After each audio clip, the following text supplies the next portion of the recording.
Hey everyone, Chris Joslyn here, your host for this edition of The Chris Joslyn Show. We are brought to you as always by iLevelLogistics.com, a source for your news, your information, whether you're inside or outside the transportation supply chain logistics industry. This is the site for you. Come join us, part of the community, share your opinions, share your pros and cons for what you hear and listen to and read. Some of the stuff's aggregated, some of it's curated, and some of it is proprietary, but all of it is for you.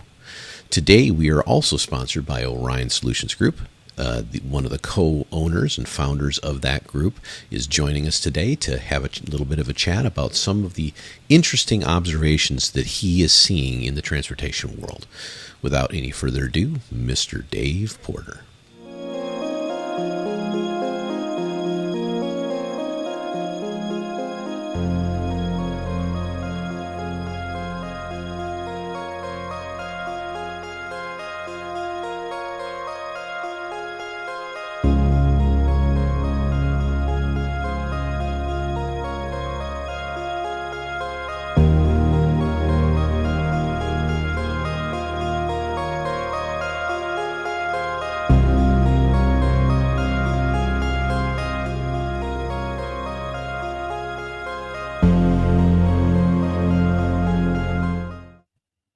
I was reading or watching something the other day, and you got me thinking about it just now, Dave, that I think it's in Australia that some of the banks are now not going to give loans for something that's not electric. I think I had heard that. For maybe vehicles that aren't electric? Or... Correct. Yeah. These are not commercial vehicles, but I'm pretty sure. So it's funny because I was railing with somebody the other day about, hey, why, CARB is a great example. CARB has this 2010 and earlier engine delineation that's occurring at the beginning of next year, right? Right. And I'm like, well, that's kind of an arbitrary thing. What does the age of the engine matter? What if they've, not changed the engine out, but had some kind of thing that brings it under the emission standard necessary? Right. Not too bad. That's the answer is too bad. Yeah. Do it anyway. It's 2010. And then I thought, well, I guess the way you force these things to happen is you just tell people you're not going to get loans for things unless you do them. Yeah.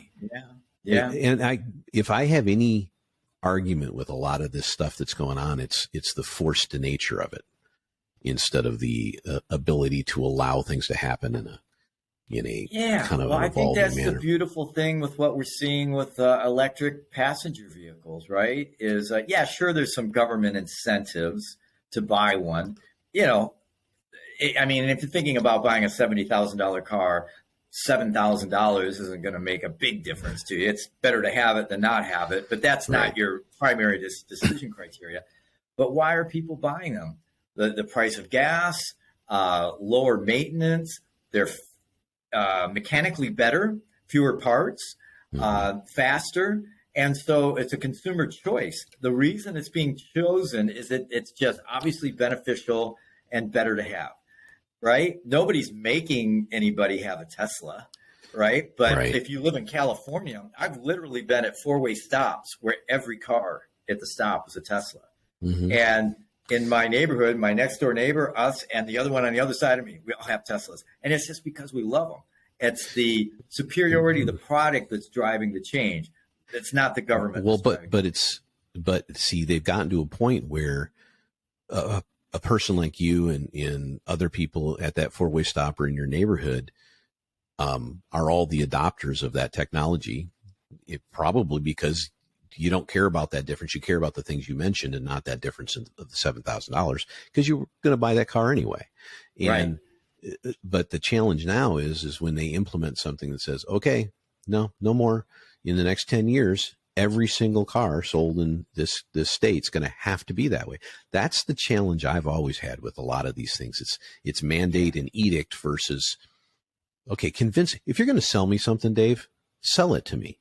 Don't say, I'm giving you one choice and only one choice. Yeah. That's not selling anything. Whether it's better or you can afford it or whatever. Now, but The part about it is, though, no new cars will be sold after that date. You could still buy a used one, and there's always loopholes. I get it. It's going to be a long time to burn off all these cars, and people are still buying them, and they're making them, and they will for a while yet. But it's so funny, Dave, because my family sitting back in little old Three Rivers, Michigan. I mean, my mom and dad had a Honda CVC. I mean, that thing got 35, 40 miles an hour back when I was a teenager. Right. And I mean, nobody in Michigan had those damn cars except a few of us. No, that's sacrilege. That's you're right. Exactly. Motor City there. Yeah. Exactly. So there is that aspect of it where change is inevitable. I'm kind of a person that likes change. I guess my big issue, and none of this will make it on the recording, by the way. I hope you know that. Oh, okay. Okay. This is my biggest issue is that when the options become demands, that's when I have my issue. And it's just because I just don't do that to anybody else. So nobody likes being told what to do. Yeah. And for the wrong reasons. The other thing that I think is such an obvious problem that we have to solve is energy, right? Just energy. And we have rooftops everywhere, man. Shouldn't it be, if you're going to make some edict, every house should have solar on it? I mean, you know what's amazing here in Arizona? What? Not even near the amount as California. I expected when I came out here that it was going to be everywhere. Now my house has it. Yeah. And I haven't looked at the detail of it, but it looks to me like the incentives as an individual home buyer is much, much less in Arizona to have them on your roof than it is. Here, there's no true up. Yeah. Every single month. Yes. Oh, yeah. The way they do the electric bills, probably. Yeah. Mm-hmm. That's probably part of it. But in terms of actual financial incentives to get into solar, because I have solar panels now, and now that I've got an electric car, I have an electric water heater, I've got a big pool, all this other stuff, and the rates have gone up. And so where I had just a very minimal sub $100 bill, I'm back up to a $250 monthly bill now, right?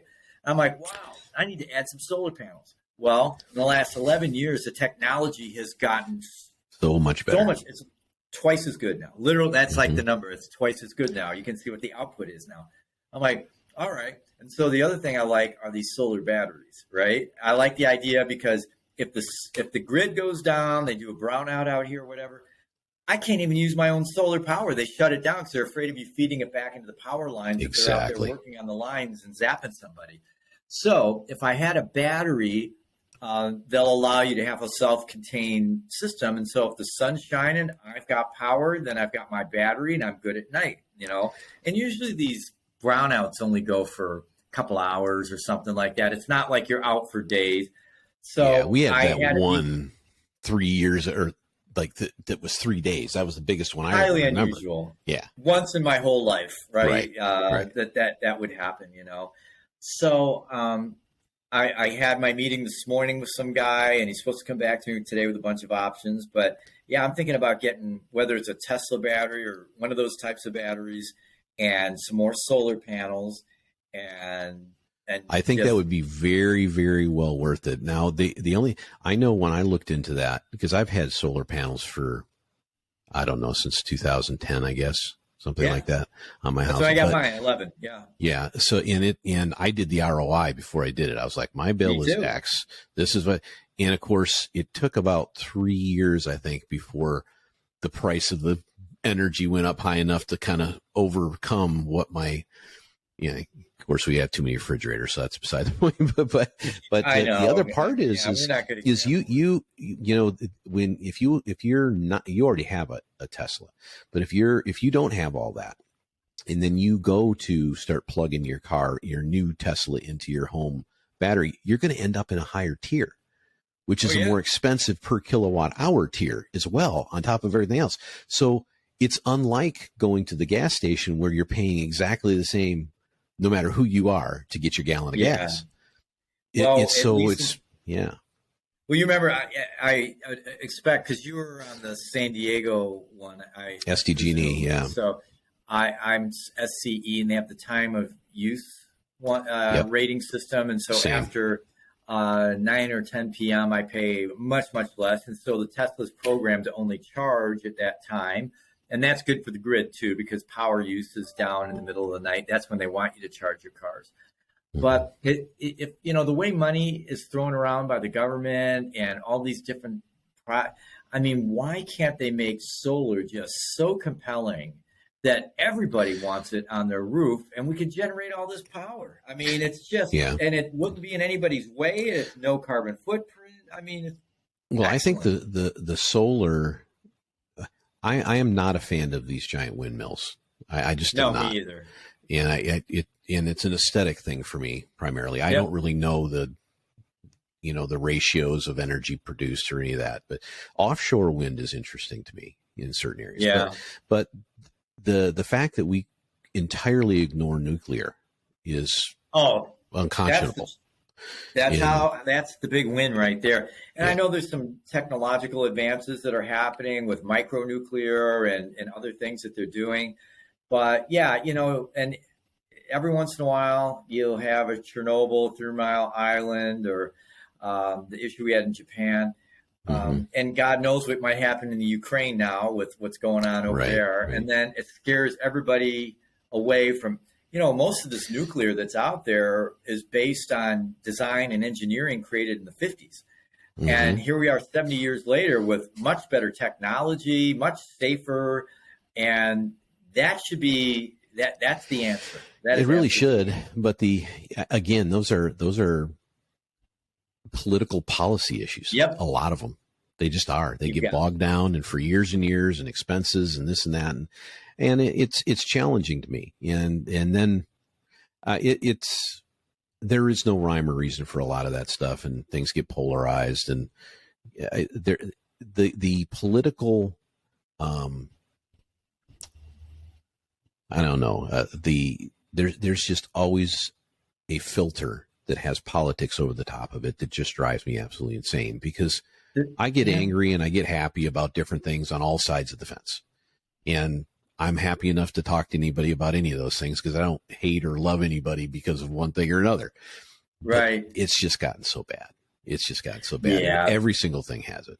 The politics are absurd. And then the other issue is lobbying. I mean, we were talking about Tesla. You've got the entrenched old interest, whether it's that you have to sell through a dealership or, whether there or not there should be incentives. And any of a number of issues, whether you're unionized or not as a plant, somehow that makes a difference, right? I don't know. I get really frustrated by that because it violates all common sense. But what I try to do is think, what can I do, right? And so I can buy solar. I can have a battery. And then the other big issue here in California and also Arizona is water, right? Oh, huge issue. Think about how ridiculous it is that I water a giant yard and then pay some gardener to cut everything down each week and put it in bags and take it somewhere and throw it in a landfill. See, I've got a little drip system on a bunch of stuff, but I haven't done with the front yard yet. But there's a little patch in back that I entirely replaced with some fakey stuff. So you went with like the awesome. fake turf. The fake turf, or Now, for the most part, I don't have any. Yeah. For the most part, I don't have any need for turf, and I'd rather be I'm in the desert, so I don't care if a few cactus are sticking up. It doesn't bother me. As a matter of fact, the last couple of houses have been like that, and I kind of like it. And believe me, not getting out a lawnmower is a blessing.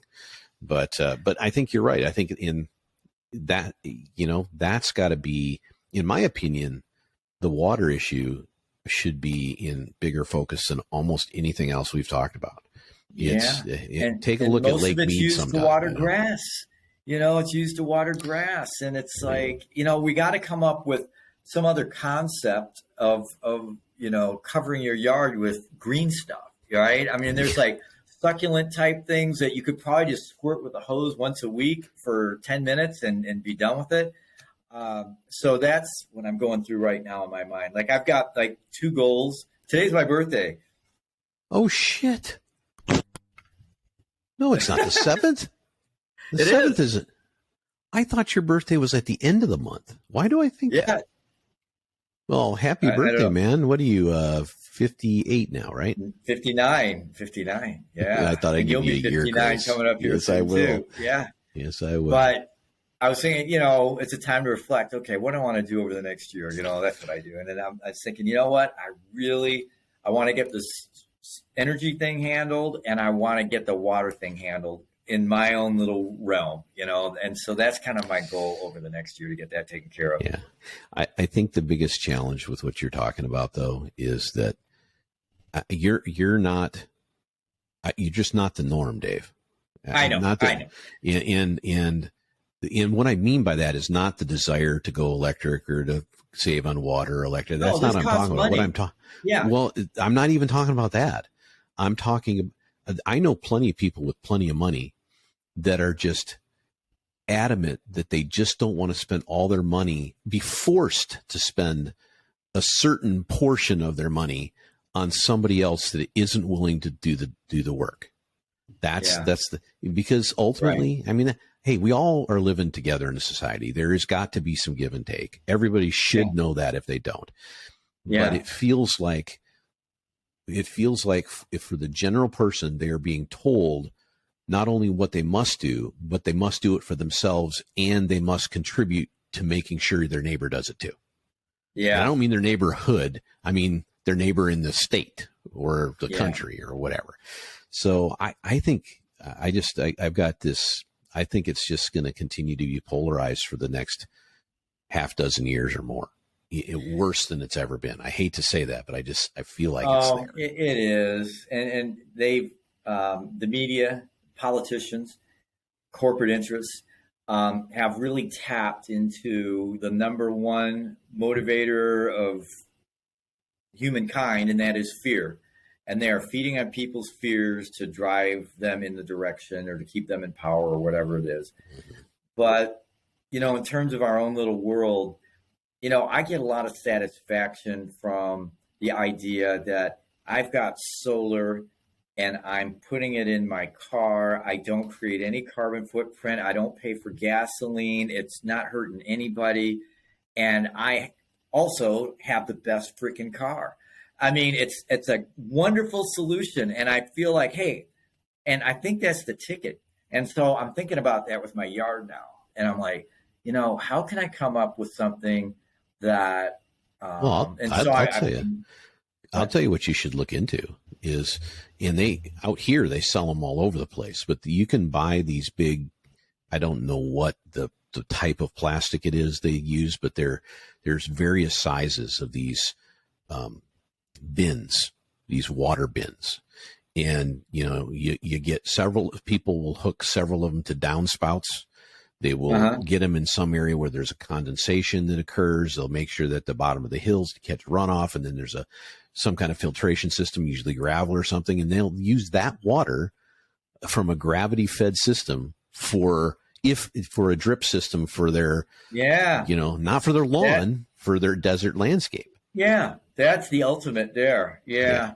So I'll use some water, but if I could cut my water use down by like 75%, that's kind of what I would like to do. 75%? Yeah. That's a lot. Yeah. Well, we've got a big yard. I've got 16 stations. Each station probably has 10 sprinklers on it. So whatever that is, 160, whatever. Close estimate there.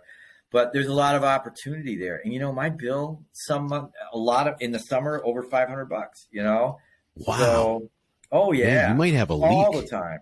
That seems huge. Yeah, all the time. Jesus, that house we had at Northview, I don't think we were ever over 200. Man. Yeah. And it's a lot. Now, I'll get it down to 150 in the winter. But, $500. Like, that's got to be a pool, right? The pool's a little bit, and in the hot months we lose, to evaporation, and I have to run some in there every day. It's not an automatic thing, but it's mainly the yard. We've got a big lawn in the front, decent size, in the back, decent size in the front. We have to maintain that slope behind our house, and it goes up. Yeah, that's right. yards. A lot of fruit trees. So I don't know. There's a way to do it, and I think that's all these problems are business opportunities, right? I mean, there's no shortage of people that want to sell you solar, so that one's been kind of figured out. Now, how do you do it in a way that's like where people feel like they're getting the best deal and they know it's a smart decision? But figuring out this lawn thing, I think, would be like a great service. And I bet you could have a payback. Like, think about me. If I could get my bill down to, say, $150 a month, and probably my average through the year is $350, right? So $200, $2,400 a year.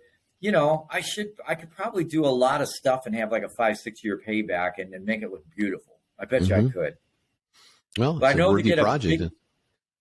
So that's kind of something I'm thinking about that I want to do over the next year. So, I think ultimately the point I take from that is you got to kind of do what you can do for yourself and your family, right? If you want to, if everybody took a few minutes to save 10% on whatever it is they're doing, a lot of these challenges would go away entirely anyway.